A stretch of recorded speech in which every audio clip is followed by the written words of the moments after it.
Welcome to my channel, The Binge Eating Therapist. I'm Sarah, former binge eater turned psychotherapist. And if you are somebody who doesn't like cooking and who struggles to get yourself to plan and prepare food, you are not alone. Especially if you're somebody who has struggled with eating issues. Because when you've struggled with your eating, chances are you've been thinking about food a lot. It dominates your thoughts. So when it comes to trying to plan and prepare food, all those thoughts can come rushing in, and it can feel like a lot of pressure. Sometimes people think that the goal of recovery is to get to a place where you just never have to think about food. But we live in a world where we do have to think about food because we need to figure out what we're going to eat, which means making a lot of decisions about food and how we're going to get it. And there's a kind of ideal about home cooking, that we should be all cooking these amazing, nutritious, balanced, healthy meals. And so when the black and white thinking latches onto that, it's like, well, if I'm not cooking the kind of meals that I feel like I should be cooking, then what the hell, I might as well just go and order takeaway and binge or whatever. Not that there's anything wrong with ordering takeaway, but I just want to point it out in terms of that reflexive. Well, if I can't do this, then I might as well do this. Is very different to just, I fancy a takeaway tonight. If you're wishing that you enjoyed cooking or wishing that you were able to cook more but struggling to do it, that means there's some kind of conflict in you. So part of you is believing, I want to plan and cook, or I ought to be planning and cooking, and the other part is going, I don't want to. It could be helpful to think about, what is the hardest part for you? What's the part where there's the most resistance? Because there's a few phases to this. You've got the decision making and the planning. So that is thinking ahead about what you're going to eat. Maybe it's the actual shopping part. This was it for me, and I didn't even realize until I started getting groceries delivered how much I hate grocery shopping. It feels like such a chore. But when the food's already there, for me, it's a little bit easier to go and prepare something. I feel a bit more motivated too. It could be that you really don't like the cooking part. And for many people, it's often the thought of cooking, but when they're actually cooking, they don't mind it. But some people really, really don't like the cooking. I had a friend come and stay with me, and she started making soups. And I saw her making soups, and I was like, wow, I could do that. Previously, when I heard people talking about making soups, my brain was just kind of like, I don't even know what that looks like. I don't even know, do you need a soup maker? Like, how do you make soup? And then I watched her make soup, and I'm like, oh, that's so simple and so delicious. I can't believe I didn't know about making soup before.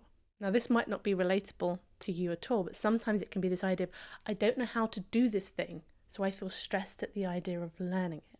Or it could be that the part that you really, really don't like is the clearing up afterwards.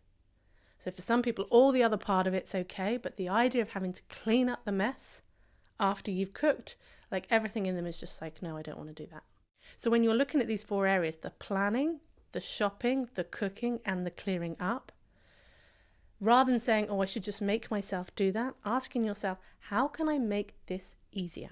If we want to shift like what's going on for you around food preparation or cooking, you can just try and force your behavior to change by making yourself do it, or we can have a shift in how we think about it and how we approach it. So the shift in attitude is, you are allowed to keep it really simple. You are allowed to buy food that is already prepared or partially prepared. You are allowed to get things that just involve putting them in the oven and then they're done.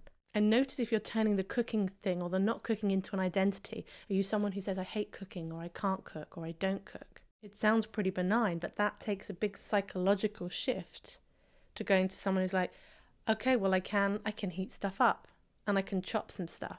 Another one that I hear a lot, and it's that idea of, isn't it easier to be motivated to cook when you're cooking for other people?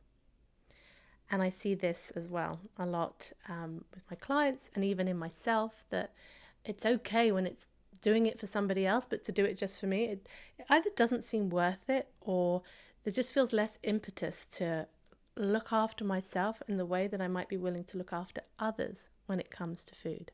For me, if I'm just going to cook for myself, on the whole, I tend to feel I need to cook 2 meals. Because if I just cook one, it can feel like a lot of time just for one meal. So I'll cook 2 and I'll have the next for leftovers the following day. This stuff is really challenging when you struggle with food, because you're being required to think about the very thing that causes you a great deal of stress or anxiety or fear or shame. This stuff can be much more complex than, oh, just make yourself cook some meals. So if this is an area that feels important for you to do some work around, start small. My breakfast consists of chopping and arranging certain things on a plate, and it only takes a minute or two. Like, if you really hate the clearing up afterwards, pick recipes that have much less washing up to do. Pick meals that you actually enjoy the sound of. And for some people, having the familiarity of just similar meals that you can make without thinking about it makes this easier. And for others, having the novelty and the variety makes it a bit easier. I remember once when I was in a difficult cycle, a binge eating cycle, and I hadn't prepared any food for myself for a long time, probably a few weeks at least. And I made myself some scrambled eggs on toast one morning. And it was such a shift for me in that moment. It broke the spell of something.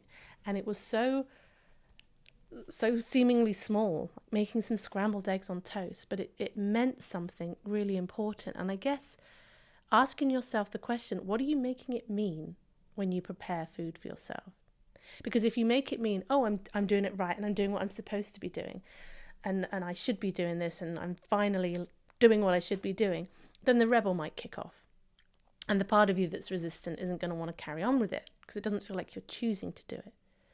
Compared to when we shift our attitude to, okay, like this might feel like a bit of a chore, just like brushing our teeth, or daily hygiene might feel like a bit of a chore. But we're doing it because we're trying to take care of ourselves and not turning that into a black and white thing. This isn't the only way to take care of yourself around food. There's all the emotional and psychological stuff that I talk about, but it can be one piece, one little facet. As a way to take care of yourself around food is to prepare something for yourself. So maybe don't even use the word cooking. Maybe even shift the language around it. You're just plating up. You're plating up some food for yourself in a conscious and deliberate way. And notice the judgments that come in, because that's where the psychological and emotional work is, in the ways that you're judging and the shoulds that you have around food. When you have a lot of shoulds and you feel like you're constantly failing, that's when compulsion and unconsciousness needs to come in. It's like, I don't want to think about my decisions because I'm always going to feel like I failed because they're never going to be good enough. And sometimes, and it might be for you even most of the time, it's just going to involve heating food up. But what cooking can signify is a deliberate choice made in advance about how I'm going to take care of myself around this meal. It's that attitude that we want to bring in, whether that comes through cooking or whether it comes through getting your food another way. It's about deliberateness, choice, consciousness, all of that stuff. So the two takeaways I want to leave you with is, one, take the pressure off. I said that really sternly then, didn't I? I didn't mean to. And secondly, keep it simple. Ask yourself how you can make it easier. This is a big subject, so it's hard to give like a whole load of tips. And I'm not the biggest fan of loads of practical advice because I feel like that stuff is out there. So if you want practical tips, Google how to cook when you hate cooking. And there'll be some lovely articles and blogs where people have listed things out and little tips if you want the practical things. I'm talking about getting your mindset in a place that is going to work for you. Anyway, thanks for watching. See you on the next video.